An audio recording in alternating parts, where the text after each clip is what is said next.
I'm David Volk, a voice of the resistance, albeit a strange and funny one. Today's post, ICE's park raid was a rescue mission, and could be just the first of many. I know it may come as a complete surprise to many of you, but it turns out reports of a recent midday raid of Los Angeles' MacArthur Park by federal immigration agents was completely mischaracterized by the fake news media and woke liberals.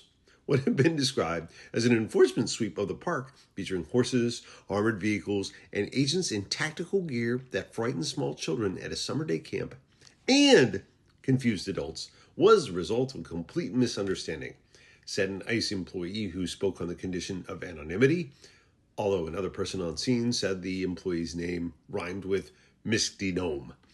As it turns out, DHS Director Christy Camouflage Barbie Gnome dispatched the overly armed, underinformed forces after receiving a frantic call from someone yelling that MacArthur Park was melting and all the sweet green icing was flowing down. Camouflage Barbie admits that she had been hearing reports about a melting park for quite some time, but decided, after having botched the government's response to the floods in Texas, she wanted to make sure she didn't screw up and have the press all up in her grill again for the second time in less than a week. She was also concerned about reports that someone had left the cake out in the rain and that they might go postal because it had taken so long to bake it and they'd never have that recipe again. Oh no! What, have these people not heard of the internet?